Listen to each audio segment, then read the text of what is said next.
Assalamualaikum warahmatullahi wabarakatuh. Apa kabar Anda pemirsa dan juga pendengar Mutiara Pagi RRI Bandung? Bahagia sekali saya Alan Albana bisa membersamai Anda tentunya di hari ini, di mana topik hari ini kita akan membahas mengenai Baiti Jannati. Tentunya bagaimana konsep rumahku surgaku itu dan bagaimana cara menghadirkannya. Lantas apa yang perlu dilakukan dan apa yang harus kita ketahui agar konsep Baiti Jannati ini bisa hadir tentunya di rumah Anda. Dan tentunya di studio sudah hadir Bapak Ustadz Dr. Anas Haji Tatang Heriana MAG. Assalamualaikum warahmatullahi wabarakatuh Pak Ustadz. Waalaikumsalam warahmatullahi wabarakatuh. Menarik Pak Ustadz, bagaimana ini menghadirkan Baiti Jannati atau rumahku surgaku. Apa yang harus dilakukan sehingga konsep itu tuh hadir berada di rumah kita? Mangga Pak Ustadz. Baik Kang Alan dan pemirsa Mutiara Pagi dimanapun berada, semoga semuanya sehat walafiat. Amin ya rabbal alamin. Dan Allah anugerahkan kepada kita keberkahan panjang umur, sehat walafiat dan istiqomah di jalan husnul khotimah. Begitu. Sahabat Mutiara yang dirahmati oleh Allah, sepertinya ini adalah kerinduan setiap kita. Jadi setiap kita merindukan rumah tangga kita, kehidupan keluarga kita, kehidupan yang menghadirkan ketentraman, kenyamanan. Sehingga banyak para sastrawan, para ahli, para ilmuwan yang memberikan sedikit catatan. Kalau di dunia ini ada sorga, dan sorga itu adalah rumah tangga yang bahagia. Dan kalau di dunia ini ada neraka, neraka itu adalah rumah tangga yang tidak bahagia. Nah, ada satu lagi catatan Kang Alan. Dalam filosofi orang Sunda, apa tujuan berumah tangga? Sederhana jawabannya. Supaya puguh balik. So gini, ketika seseorang sudah tidak ada keluarga, ibu ayah bundanya tidak ada, bapak ibuna tos teh aya begitu, istri tidak ada, ketika ditanya mau pulang kemana, teuing atuh kayak balik ke mana orangnya cenah, geus usah saha gitu. Nah, jadi konsep Baiti Jannati adalah rumah yang dirindukan oleh para penghuninya ketika dia berada di luar, rindu kembali ke rumah. Sehingga di luar dia menghadapi berbagai ujian, di luar dia menghadapi berbagai persoalan. Maka dia ketika pulang ke rumah, maka dia mendapatkan ketentraman, kenyamanan. Nah, maka dalam bahasa Arab ada beberapa istilah Kang Alan rumah ini. Yang pertama disebut dengan bait. Ya, bata yabitu, zamannya buyut, mungkin begitu. Ya. Maka ada istilah yang populer yaitu namanya mabit. Mabit. Nah, sehingga kalau kita iman dan takwa gitu ya. Kalau dalam haji begitu, maka kita mengenal istilah ini, mabit di Muzdalifah, mabit di Mina begitu. Bermalam gitu ya. Ya, apa artinya? Jadi ciri rumah tangga itu baik, para penghuninya betah tidur di rumah. Iya. Karena ada orang rumahnya besar, peralatannya lengkap, fasilitas memadai, tapi teu betah sare di imah. Di posanci peseta masakeun teh. Nah, ini menunjukkan rumah itu boleh jadi tidak menghadirkan nuansa dan atmosfer sorga bagi dirinya. Ya. Nah, yang kedua, rumah itu disebut dalam bahasa Arab namanya sakana, maskan, tempat tinggal. Ya. Maka dalam rumah tangga pun diharapkan warnanya dalam perjalanan rumah tangga itu namanya sakinah. Sakinah.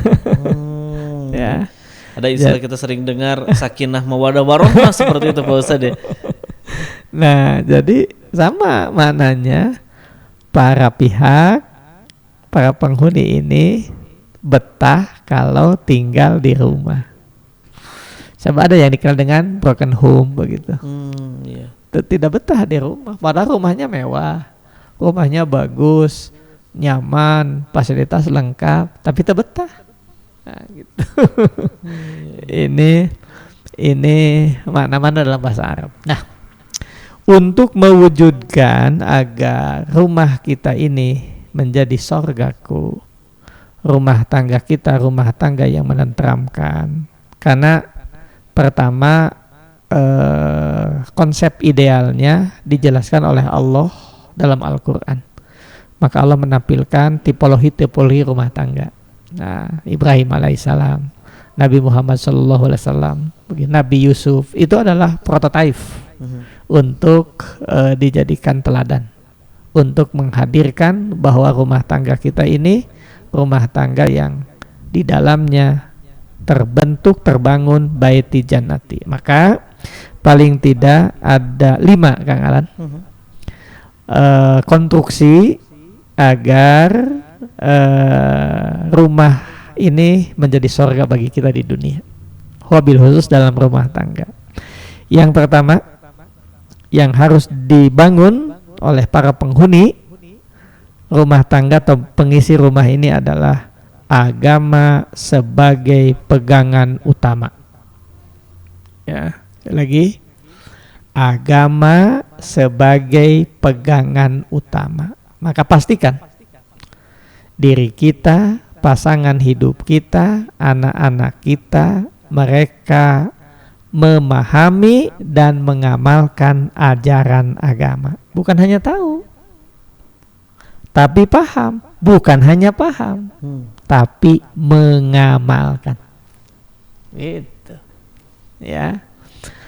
Ini poin pertama. Jadi pastikan diri kita, pasangan hidup kita, anak kita, anggota keluarga kita paham, mengerti dan mengamalkan ajaran agama. Ini harus dikontrol ini dan harus dipastikan. Maka Al-Quran memberikan penjelasan kepada kita, ku angpusakum wa ahlikum nar. Proteksi dirimu dan keluargamu dari ancaman neraka. Nah, jadi jangan, ini pun memberikan pesan, proteksi dirimu, pasangan hidupmu dan anak-anakmu, jangan sampai membuat rumah tanggamu menjadi bara api neraka.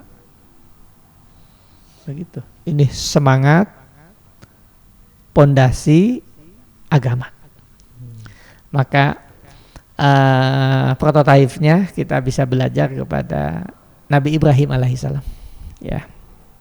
Apa yang dilakukan oleh Ibrahim? Ibrahim itu mengusir setan dalam prosesi jumroh. Siti Hajar pun melempar setan, mengusir setan. Maka anak pun melempar setan. Apa artinya? Semua anggota keluarga harus kompak mengusir setan.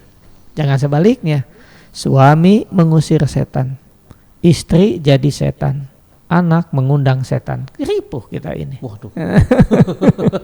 Nah, ini yang dimaksud dari pesan bahwa agama harus menjadi pegangan utama setiap anggota keluarga. Jadi pastikan kita, keluarga kita, anak-anak kita memahami dan mengamalkan ajaran agama. Bukan hanya paham, bukan hanya tahu, tapi pastikan dia mengamalkan ajaran agama. Maka tidak berlebihan kalau kita memastikan anak-anak kita sholat 5 waktunya, saum sunnahnya, begitu. syukur-syukur tilawah Qur'annya, sholat malamnya. Kalau memungkinkan ini diprogram, diagendakan, dikomunikasikan. Ya, ini satu. Ya. Yang kedua, setelah kita mendidik dan mengajarkan nilai-nilai agama dan mengamalkan ajaran agama, maka harus ditanamkan pada diri setiap kita kebanggaan terhadap keluarga kita. Ya, kita harus merasa bangga, tapi bukan sombong ini Kang Alan. Itu beda. Kita harus bangga, kadah reus, begitulah kalau orang Sunda bilangnya. Harus bangga dengan keluarga kita, jangan malu. Kan selama ini kita malu dengan keluarga kita, ya, takut memalukan dan lain sebagainya. Itu istilah yang tanamkan dalam diri kita, kebanggaan terhadap keluarga sendiri. Kita harus optimis dan kita harus percaya diri bahwa keluarga kita keluarga yang hebat. Keluarga kita keluarga teladan. Keluarga kita keluarga yang bisa menjadi uswah. Harus ditanamkan itu. Ya.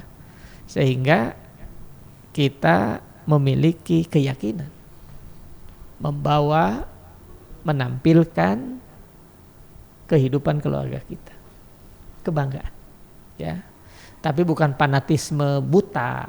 Nah, ini yang harus digarisbawahi perbedaannya, ya. Ini poin yang kedua, Kang Alan. Yang ketiga, agar rumah tangga kita atau rumah yang kita tempati ini menjadi baiti jannati, rumahku sorgaku. Yang ketiga, menjaga hubungan baik suami istri dan keluarga besarnya. Ini harus diperhatikan, jangan dianggap sepele ini. Jangan egois.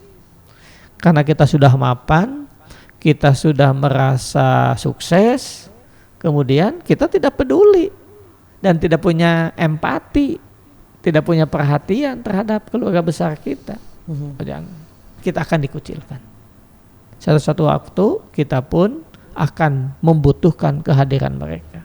Karena hidup ini akan terus berjalan dengan dinamika yang berbeda-beda. Mungkin kita satu saat diuji oleh persoalan yang membutuhkan dukungan moral, dukungan sosial dari keluarga besar kita. Kalau mereka tidak peduli, mau apa kita? Jadi jangan sampai kita ini memutuskan hubungan baik dengan keluarga besar suami atau istri. Ya, ini penting diperhatikan. Seringkali ada minantu jeung mitoha tepati akur gitu. Ya. Atau suami dengan ipar tepati nyambung begitu. Nah, ini harus dijaga sedemikian rupa. Karena pernikahan di dalam Islam bukan hanya personal, tapi melibatkan, makanya Al-Quran itu menyebutnya ya ayuhan nas, wahai manusia. Jadi dalam pernikahan di An-Nisa ayat 1 ataupun di Quran surah Ar-Rum ayat 30 begitu, itu menggunakan kata ya ayuhan nas. Jadi itu melibatkan orang banyak, bukan hanya kita. Maka dalam berumah tangga, agar rumah tangga kita tidak mudah direcoki orang, agar rumah tangga kita tidak mendapatkan kekerasan non fisik dari orang lain, maka apa yang harus dilakukan? Menjaga hubungan yang baik, atau bahasa Al-Qur'annya menjaga silaturahim. Dan begitu yang diamanatkan oleh Quran surah An-Nisa ayat 1 kan begitu. Jadi menjaga hubungan baik dengan keluarga besar, baik pihak istri maupun pihak suami. Ya, jangan timpang. Ya, selama keluarga besar dari suami, keluarga besar dari istri itu masih ada, kecuali kalau memang sudah tidak ada. Nah, itu lain ceritanya. Ya. Yang keempat, Kang Alan, agar kita mampu membangun baiti janati. Yang keempat dari sekian banyak proses atau konsep, Kang Alan. Yang keempat adalah semangat menjemput rezeki Allah. Bukan pemalas, tapi yang punya semangat untuk menjemput rezeki Allah. Sehingga tematak loba pipasaeun jeung pamajikan kusabab ngedul. Ya. Nah, ini harus saling menguatkan, ini harus saling memotivasi. Kalau suami dihadapkan dengan kesulitan, suami dihadapkan dengan berbagai tantangan, maka pastikan istri hadir tampil meyakinkan. Maka kita belajar bagaimana Khadijah begitu all out membela perjuangan Rasulullah Shallallahu Alaihi Wasallam. Maka seyogianya kita ini kaum muslimin ini diakrabkan, Kang Alan, dengan perempuan-perempuan besar dalam sejarah Islam. Siti Khadijah diantaranya, bagaimana ia mampu meyakinkan, meneguhkan keyakinan, memberikan spirit juang terhadap perjuangan Rasulullah Shallallahu Alaihi Wasallam. Sampai kita menemukan riwayat bagaimana Aisyah pun menunjukkan rasa cemburu begitu terhadap Khadijah. Ya, padahal setiap saat bahkan Rasulullah Shallallahu Alaihi Wasallam setiap saat senantiasa bersedekah atas nama saudara Khadijah. Jadi setiap waktu, setiap saat, waktu tertentu Rasulullah ini selalu senantiasa menyembelih seekor kambing dan beberapa ekor kambing. Kemudian setelah disembelih, dikuliti, dia bawa dagingnya. Ini sedekah Khadijah, ini sedekah Khadijah, ini sedekah Khadijah. Saking cintanya, karena melihat betapa dahsyatnya kehadiran Khadijah dalam perjalanan Rasulullah SAW, wabil khusus ketika menyampaikan al-Islam di tengah-tengah masyarakat Arab. Di saat orang lain meragukan, mengucilkan, Khadijah tampil menjadi perempuan yang pertama meyakinkan keislaman dan kemuslimahan di hadapan Rasulullah SAW. Ini yang saya maksud, agar para suami kita punya semangat menjemput rezeki Allah, ya, menjemput rezeki Allah. Kan itu motivasinya ada pada pasangan hidup kita. Kalau istri kita pikas sebelun begitu, kan hati kitanya juga tidak nyaman. Ya, ini harus dihadirkan semangat itu. Nah, yang kelima, dari sekian metode agar kita mampu membangun rumah tangga yang baiti jannati begitu, rumahku sorgaku, membangun kebersamaan dengan keluarga besar. Ternyata acara-acara halal bihalal, silaturahim keluarga besar itu penting, Kang Alan. Ya, kalaupun misalnya di hari-hari libur panjang kita mengadakan tur bersama begitu. Apalagi kalau itu bisa dilakukan secara perjalanan spiritual. Misalnya Allah anugerahkan kepada kita keberkahan rezeki, keberkahan usaha. Bagaimana kita bisa lakukan? Kita bersama-sama umroh begitu. Nah, ini lebih baik lagi. Di samping membangun kebersamaan, membangun kohesivitas, membangun keberjamaahan dengan keluarga besar, ini adalah salah satu yang membuat kita akan merasa nyaman. Karena di tengah-tengah hiruk pikuk kehidupan, kondisi kehidupan yang sangat ketat, kita masih punya keluarga besar yang sangat kompak, yang sangat harmonis, sehingga kita menemukan kenyamanan ketentraman itu. Nah, jadi siapapun kita yang merindukan hadirnya baiti jannati dalam kehidupan kita, maka yang pertama sekali lagi perhatikan, agama harus jadi pegangan bagi semua anggota keluarga kita. Bahkan ketika kita memilih pasangan hidup pun Rasul memberikan panduan, ya. Ada 4 poin cara kita arbatili arba'in begitu, ya. Kalau kita mau mencari pasangan hidup kita, maka li jamaliha, kecantikan silahkan, tapi ingat, kalau hanya kecantikan yang jadi ukuran, kamu akan diperbudak oleh kecantikan itu. Walimaliha, harta kekayaan boleh, itu penting, tapi kalau itu yang jadi tujuan, siap diperbudak oleh harta. Walinasabiha, karena keturunan darah biru, darah kuning, darah hijau, bukan begitu?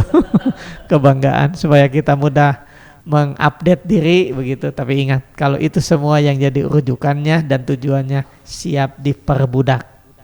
Padbar pidatitin tadribat yadak, maka lidiniha, pastikan pasangan hidup kita, diri kita, kalau keluarga kita memastikan paham agama dan mengamalkan ajaran agama. Itu harus menjadi poin pertama. Buat apa kita bangga terhadap diri sendiri, kita menjaga hubungan baik, kita punya semangat mencari rezeki, kita membangun kebersamaan, tapi kita tidak punya nilai-nilai agama, semua itu tidak akan terbangun dengan baik. Nah, oleh karena itu ini Kang Alan jadi perhatian bagi setiap kita. Sejak awal, sejak dini kita diajarkan oleh Allah dan Rasulnya kepada anak-anak kita untuk mengenal Allah sejak dini, dikenalkan sholat 5 waktu. Apa dia mengerti? Tidak. Tapi diharapkan pembiasaan itu menjadi karakternya, mengenal Allah. Ini poin yang harus mendapat perhatian dari setiap kita. Sekali lagi, Kang Alan dan pemirsa Mutiara Pagi yang dirahmati oleh Allah, setiap kita pasti merindukan rumah tangga, kehidupan keluarga yang ada sorga di dalamnya. Poin pertama, sekali lagi pastikan setiap kita mampu menghadirkan pemahaman agama dan mengamalkan ajaran agama. Yang kedua, pastikan kita bangga terhadap keluarga kita, tapi bukan sombong, tapi kita optimis dan kita percaya diri bahwa keluarga kita keluarga yang baik dan penuh manfaat bagi orang banyak. Ini harus menjadi catatan bagi setiap kita. Begitu Kang Alan. Baik, terima kasih tentunya Pak Ustadz dan juga pendengar pemirsa Mutiara Pagi RRI Bandung yang juga menyimak melalui channel YouTube kami di RRI Bandung Live dan juga mendengarkan melalui siaran terestrial kami yang dipancarluaskan di Tasikmalaya, Ciamis, Garut, Sumedang, Subang dan juga Cianjur. Pak Ustadz, mungkin terakhir boleh disampaikan pesan kepada para keluarga muslim yang tentunya menjadikan rumahnya sebagai tempat terbaik untuk tumbuhnya rasa cinta, rasa iman dan juga kedamaian seperti itu Pak Ustadz. Ya. Pemirsa Mutiara Pagi yang dirahmati oleh Allah, dari paparan singkat yang kita sampaikan 5 poin tadi, mudah-mudahan ini menjadi catatan dan menyegarkan kembali ingatan kita pentingnya kita membangun pondasi keagamaan di tengah keluarga kita. Bagaimana caranya? Banyak yang dilakukan. Yang pertama, bisa menjaga sholat berjamaah keluarga. Yang kedua, hadir di majelis ilmu. Jadi lain ulin kamana wae, sewaktu-waktu suami, istri, anak-anak diajak ke majelis ilmu. Begitu. Ya. Yang kedua, pastikan bahwa setiap diri kita, anggota keluarga kita memiliki akhlak yang mulia. Karena ini yang akan menjadikan kebanggaan atau dibanggakan. Dan kita merasa bangga kalau kehadiran anak-anak kita dimanapun mereka berada, yang dibicarakan adalah kebaikannya. Jadi kebaikan ini yang harus hadir dari tengah-tengah keluarga kita. Itu yang akan membuat kita merasa bangga. Ya. Yang ketiga, dibangun hubungan yang baik dengan keluarga besar kita, baik pihak istri maupun pihak suami. Jadi kalau dulu Kang Alan, anak-anak ini, kami ini seringkali berbagi makanan dengan keluarga besar. Iya Kak Bibi, iya Kak Uwa, iya Kak Anu, begitu diperkenalkan. Nah sekarang metode itu sudah mulai menyusut, bahkan hampir hilang karena alat komunikasi sudah semakin canggih. Tapi anak menjadi tidak akrab dengan akina, anak tidak akrab dengan ninina, begitu. Karena ini yang kehilangan koneksitas, kehilangan kebersamaan. Nah mudah-mudahan teknologi ini menjadi alat bantu bagi kita menjaga hubungan baik dengan keluarga besar dari pihak istri ataupun suami. Nah pemirsa Mutiara Pendengar dirahmati oleh Allah, dari semua itu maka poin yang tidak kalah pentingnya, pastikan kita ini akrab dengan tipologi atau prototipe model-model teladan yang dibesarkan dalam jajaran ajaran Islam. Maka pastikan kita orang tua, anak-anak kita mengenal tokoh-tokoh mulia dalam ajaran Islam, mengenal pribadi Rasulullah, mengenal Nabi Ibrahim alaihissalam, mengenal para sahabat yang mulia. Sebab itu akan menjadi model bagi setiap kita. Kesalahan memilih model dalam berumah tangga dan masalah memilih figur dalam kehidupan rumah tangga, maka harapan kita mampu membangun rumah tangga yang sakinah, mawaddah, warahmah, bairi janati agak sulit diwujudkan. Maka pastikan setiap kita muslim memiliki figur, model, teladan yang ada dalam catatan besar sejarah umat Islam. Ini menjadi sangat penting. Begitu Kang Alan. Baik, terima kasih atur nuhun Pak Ustadz Dr. Rades Haji Tatang Heriana MAG sudah hadir ke studio kami, dan terima kasih juga untuk Anda pemirsa dan juga pendengar Mutiara Pagi RRI Bandung yang sudah juga menyimak, menonton juga melalui channel YouTube kami di RRI Bandung Live. Anda bisa like, komen, dan juga subscribe agar bisa terus mendapatkan berbagai notifikasi dan informasi langsung ke HP Anda atau ke laptop Anda, seperti itu ya, dengan topik-topik Mutiara Pagi RRI Bandung. Terima kasih juga yang sudah mendengarkan melalui siaran terestrial kami, dan nantikan tentunya Mutiara Pagi RRI Bandung setiap hari dari pukul 5 hingga pukul 5:30 waktu Indonesia Barat. Saya Alan Albana pamit undur diri dari hadapan dan juga ruang dengar Anda. Terima kasih. Assalamualaikum warahmatullahi wabarakatuh. Waalaikumsalam warahmatullahi wabarakatuh.